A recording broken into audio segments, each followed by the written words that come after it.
बिस्मिल्लाहिर्रहमानिर्रहीम। अस्सलाम वालेकुम viewers, welcome to Urwa classic cuisine. कैसे हैं आप सब लोग? उम्मीद करती हूँ सब लोग खैर खैरियत से होंगे।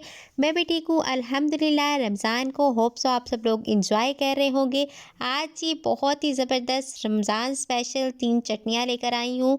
आपको पसंद आएगी रेसिपी। इसको स्टार्ट करने से पहले वीडियो करें लाइक, शेयर और कमेंट। फ़र्स्ट ऑफ़ ऑल जी हम अनारदाने की हरी चटनी रेडी करेंगे। बहुत ही मज़ेदार, ज़ायकेदार और हाज़मेदार होती है। लाज़मन आप घर पे ट्राई करें इसको। रमज़ान के महीने में बहुत ही मज़ा आएगा आपको इसको खा के।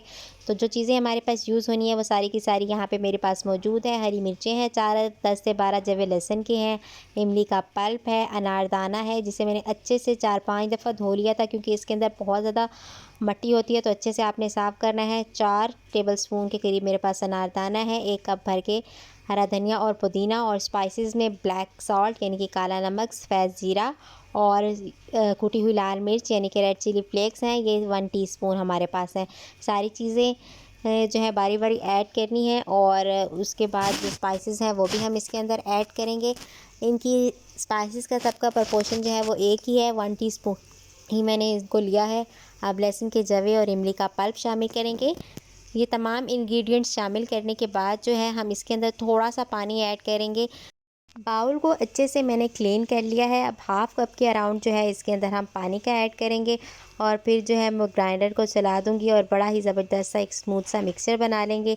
बड़ी ही ज़बरदस्त सी चटनी ये हमारे पास रेडी होने वाली है जी, बहुत ही ज़्यादा टेस्टफुल। तो यहाँ पे जी ग्राइंडर को चलाएंगे, 1 से 8 मिनट मैंने इसको चलाया है, और ज़बरदस्त सा स्मूथ सा मिक्सचर जो है वो हमारे पास रेडी है। अब जी इसको बंद कर लेंगे, और अब मैं आपको दिखाती हूँ इसकी कंसिस्टेंसी की कितनी ज़बरदस्त सी हमारे पास रेडी हुई है। चलिए जी, अब मैं इसको एक बाउल में निकाल लेती हूँ, और बाकी की जो चटनी है वो मैं स्टोर करके रख दूँगी। आप इसको जो है 1 महीने के लिए इजीली स्टोर करके आप इसको रेफ्रिजरेटर में रख सकते हैं और इसको यूज़ कर सकते हैं जब चाहें। आप इसको एंजॉय करें। आपका पूरा महीना रमज़ान का बहुत ही ईजी साइज़ के साथ गुजर जाएगा। ये आप लोग देख सकते हैं कितनी ज़बरदस्त सी ये हमारे पास तैयार हुई है।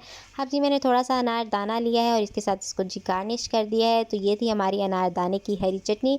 मुझे उम्मीद है कि ये रेसिपी पसंद आई होगी आपको। तो अब जी नेक्स्ट रेसिपी की तरफ चलते हैं, नेक्स्ट चटनी की तरफ। तो वो चटनी है जी हमारे पास इमली की चटनी। चलिए जी फिर अब उसको रेडी करते हैं। इमली की चटनी रेडी करने के लिए ये मेरे पास 1.5 पाव के करीब इमली है। इसको मैं इसके अंदर शिफ्ट करने लगी हूँ, और इसके अंदर हम पानी ऐड कर देंगे। इसके अंदर इतना पानी ऐड करना है कि ये इजीली इसके अंदर डिप हो जाए। तो यहाँ पे मैंने 3 to 4 गिलास पानी लिए हैं, उसके अंदर इसको मैंने ऐड किया, और हमने जो है हाथ की मदद से बेशक आप इसको सेपरेट कर लें इमली को, ताकि इजीली जो हमारे पास ये कुक हो और गुठलियाँ आसानी से हमारे पास अलहदा हो जाएं।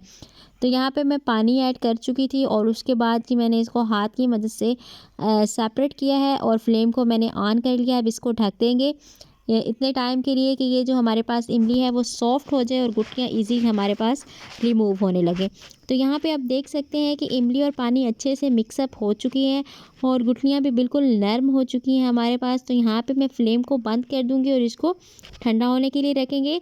जैसे ही ठंडा होगा तो हम इसकी गुठलियाँ इस तरह करके रिमूव कर लेंगे, और ये इमली का पल्प जो है वो हम सेपरेट रख लेंगे। तो चलें जी, आप फिर ये तमाम की तमाम चीज़ें हम साइड पे करते हैं, और इमली के पल्प को हम दोबारा जो है वो कढ़ाई में डालेंगे। इस पल्प को अच्छे से हमने पकाना है, और अब इसके अंदर हम स्पाइसेस ऐड करेंगे। सबसे पहले जी मैं इसके अंदर शुगर ऐड करने वाली हूँ। 1 कप के अराउंड हमने इसके अंदर शुगर ऐड की। आप बाद में भी जब पकने वाली आप चेक करके दोबारा भी शुगर ऐड कर सकते हैं अगर आपको कम लगे। तो यहाँ पे मैंने सॉल्ट ऐड किया है 1 टेबल स्पून। 1 टेबल स्पून ही हमने कुटी हुई लाल मिर्च ऐड की इसके अंदर। ये देखें जी, ये ऐड करने के बाद हमने 1 टीस्पून रेड चिली पाउडर यानी कि सुरख मिर्च ऐड की। ये 3 स्पाइसेस जाएंगे, और 1 शुगर हमारे इसके अंदर जाएगी। बड़ी ही ज़बरदस्त सी और बहुत ही जायकेदार सी चटनी जो है वो हमारे पास तैयार होगी। अब इसको हमने इसी तरह हिला के छोड़ देना है, और इसके थिक होने का वेट करना है। जैसे ही इसकी कंसिस्टेंसी थोड़ी सी थिक होगी तो बड़ी ही ज़बरदस्त सी चटनी हमारे पास जो होगी वो तैयार होगी। यहाँ पर आप देख सकते हैं कि चटनी जो है वो हमारे पास बिल्कुल रेडी है। इसकी कंसिस्टेंसी आप देख सकते हैं, बहुत ज़्यादा थिक भी नहीं करना और बहुत आपने इसको थिन भी नहीं रहने देना। इतनी कंसिस्टेंसी होगी तो आपने फ्लेम को बंद कर देना है, और फिर इसके ठंडे होने का वेट करेंगे। जैसे ही ठंडा होगा उसको एयर टाइट कंटेनर में रख के आप इसको फ्रीज़ कर लें। 2 मंथ्स आप इसको इजीली जो है वो इंजॉय कर सकते हैं। तो यहाँ पे जी फ्लेम को बंद कर दिया। मैं आपको थोड़ी सी थाली में डाल के ये चटनी दिखाती हूँ कितनी ज़बरदस्त लग रही है हमारे पास। और इसको ठंडा होने के लिए हम छोड़ देंगे। इसके अंदर मैं इस वजह से डाल रही हूँ कि अभी मुझे कुछ यूज़ करना है इसको, तो मैं यहाँ पे इसके अंदर डाल के इसको ठंडा कर लूँगी। और बाकी जैसी दूसरी ठंडी होगी हमारे पास चटनी, तो उसको जो है हम एयर टाइट कंटेनर में फ्रीज़ कर लेंगे। तो ये देखें जी, ज़बरदस्त सी चटनी जो है वो हमारे पास तैयार है। अब नेक्स्ट चटनी की तरफ चलते हैं।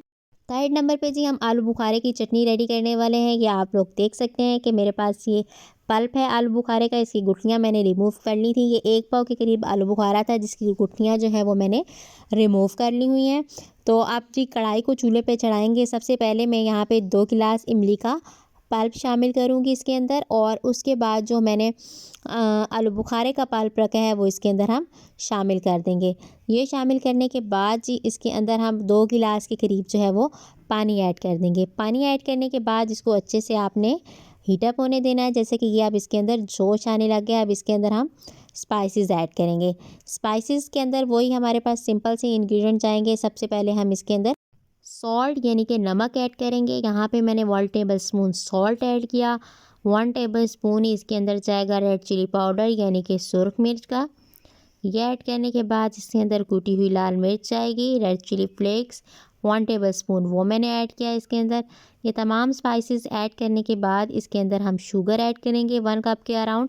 शुगर को कम या ज़्यादा आप कर सकते हैं। जब एक दफ़ा इतनी शुगर डाल के आप देख लें इनफ रहेगी। अगर आपको फिर लगे कि कम है तो आप एंड पे भी इसको ऐड कर सकते हैं। शुगर ऐड करने के बाद यहाँ पे मेरे पास ज़ीरा पाउडर है वो मैं ऐड करूँगी 1 टीस्पून के अराउंड। तो चलें जी, ये तमाम के तमाम स्पाइसेस अब हमारे पास डल चुके हैं। इसको अच्छे से आपने मिक्सअप कर लेना है और इसको थिक होने के लिए रख देना है। अच्छे से पल्प को पकाना है। जैसे ही ये थिक हो जाएगा आपके पास, तो ज़बरदस्त सी चटनी जो होगी हमारे पास रेडी हो जाएगी। तो स्पाइसेस को भी पकने देते हैं और इस पल्प को भी, और वेट करते हैं इसके थिक होने का। तो यहाँ पे एक दफ़ा मैंने कहा आपको दिखाऊं, अभी ये इतना थिक नहीं हुआ हमारे पास, तो अभी इसको मज़ीद हम पकाएंगे। ये देखें जी, ज़बरदस्त सी चटनी जो है वो हमारे पास तैयार होने वाली है। बस 1 से 2 मिनट के बाद जो है हम फ्लेम को बंद कर देंगे और इसको ठंडा होने के लिए रखेंगे और फिर इसको फ्रीज़ कर लेंगे। तो यहाँ पे जी चटनी मेरे पास रेडी हो गई थी और अब फ्लेम को मैं बंद करने लगी हूँ। मैं आपको इसकी कंसिस्टेंसी दिखा देती हूँ कितनी ज़बरदस्त लग रही है। दही भल्लों में, चना चाट में, फ्रूट चाट में ये मीठी चटनी बहुत ही ज़बरदस्त लगती है। इसे भी आप 1 से 2 माह के लिए इजीली फ्रीज़ कर सकते हैं। तो अब जी इसको हम ठंडा होने के लिए रखेंगे। थोड़ा सा यहाँ पे मैं आपको बाउल में निकाल के दिखाती हूँ और बाकी को फ्रीज़ कर लेंगे। आई होप सो आपको तीनों रेसिपीज़ पसंद आई होंगी। आज की वीडियो के लिए इतना ही। मज़ीद ऐसी रेसिपीज़ के लिए मेरे चैनल के साथ जुड़े रहिए। चैनल पे नए हैं तो इसको सब्सक्राइब करें, बेल आइकन को दबाएं ताकि आपको हर नई आने वाली वीडियो का पता चलता रहे। बहुत बहुत शुक्रिया। जज़ाकल्लाह।